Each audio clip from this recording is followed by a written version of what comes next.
When I started out with digital marketing, especially with Facebook ads, I used to wonder how can I improve the sales. I used to be proud and happy of getting sales. They go like, boom, I have 5 sales, I have 10 sales, I have 15 sales.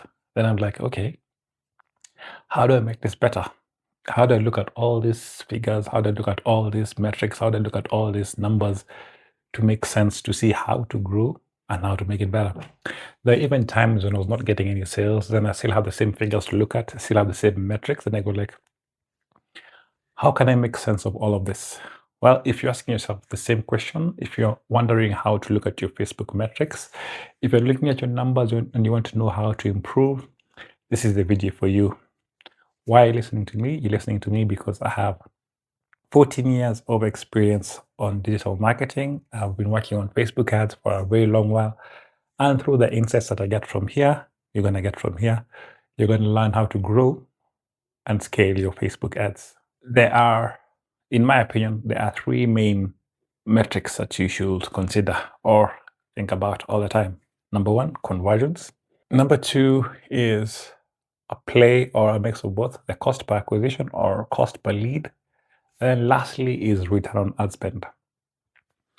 A brief definition of all of this is conversion is straightforward. If you're having sales, a sales campaign, if you're having an e-commerce store, conversions would be actual sales. If you're getting leads, conversion would be the number of leads that you've gotten or number of inquiries that you've gotten.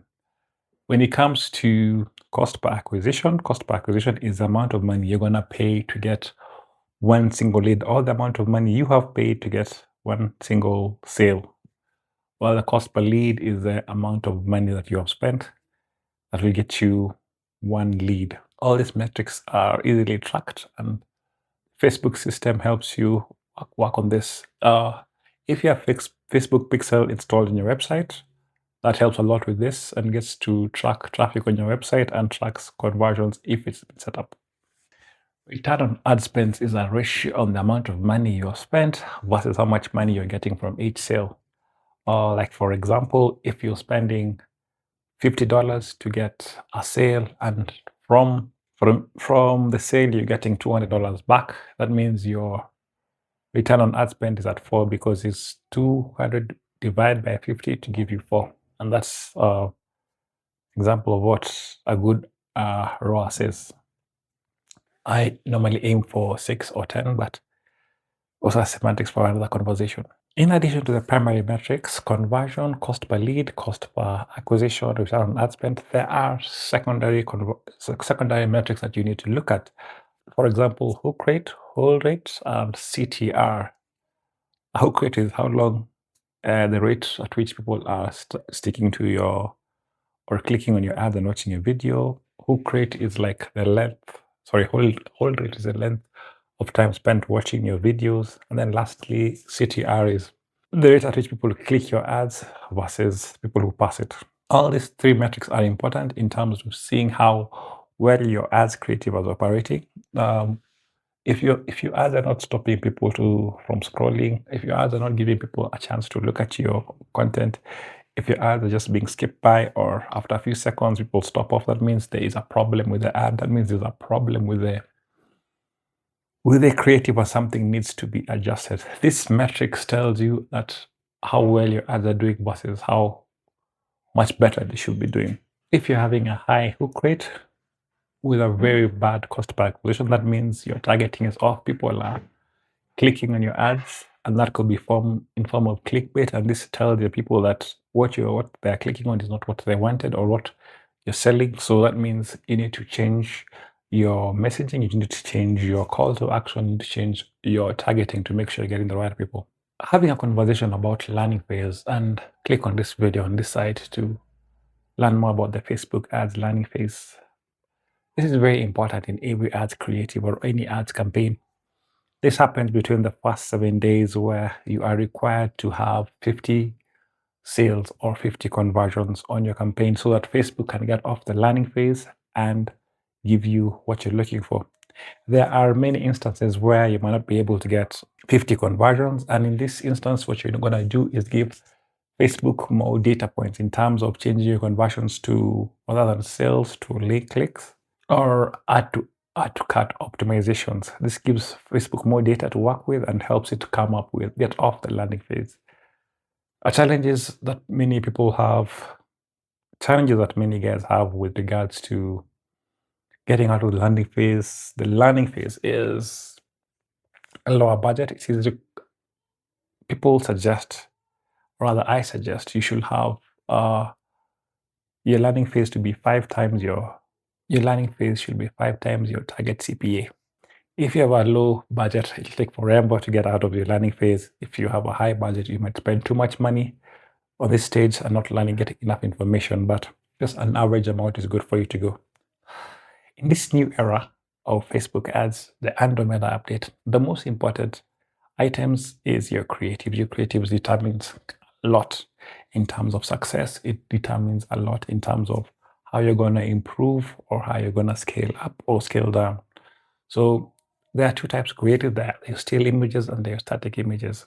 Videos. Your static images are easier to make. Your videos convert better because they provide more information and more visually appealing.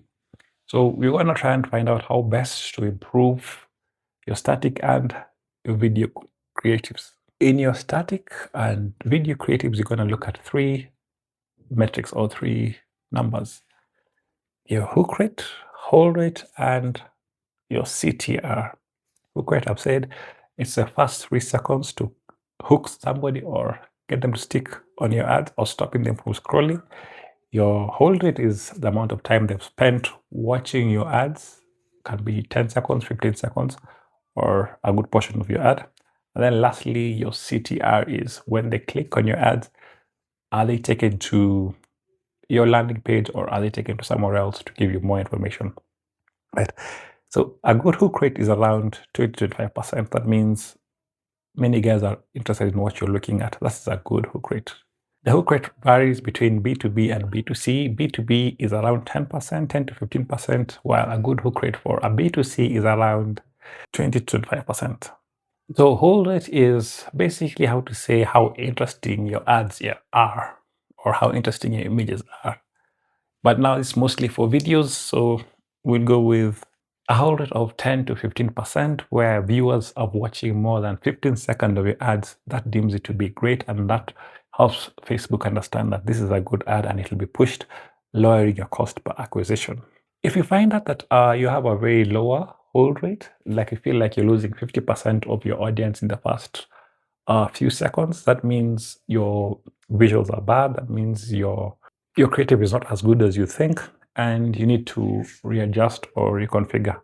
When it comes to the CTR, a good CTR is around 1 to 2%. If people are clicking on your ads, your images, or your videos and going to your landing page at a rate of 1%, that means you're doing a very good job. So 1% and above is what is aimed for. Let's talk about stuff that happens on your website in terms of your funnel. We're going to look at 4 or 5 different metrics, which is link click to landing page to a lead, landing page to add to cart to checkout, and lastly, checkout to purchase. These are all different stages. Facebook to your website to actual purchase. Again, it's from link click to landing page to getting a lead, or a landing page to get to add to cart to checkout, and checkout to conversion. These are all stages in the buying cycle or in the funnel that you need to be very careful about.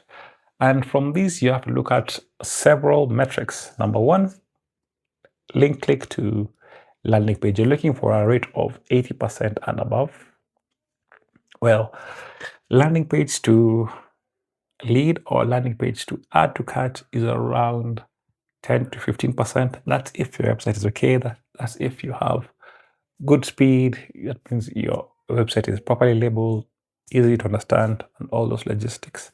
And then from add cart to checkout should be around 50%, because you've done most of the selling, you've overcome most of the objections. So this should be the easier part. And lastly, checkout to purchase should be higher at around checkout purchase should be roughly the same at around 50%. When you look at all these figures, they give you a glimpse of what's going on and what you need to do to improve, either working on the Facebook side or either working on the art creative, lastly working on your website to see what can be done, what can be used to improve. If you change your creatives, you could increase your ads return on investment, like return on spending. If you need help with your ads account, get in touch with me. I will look forward to helping you convert or increase your sales.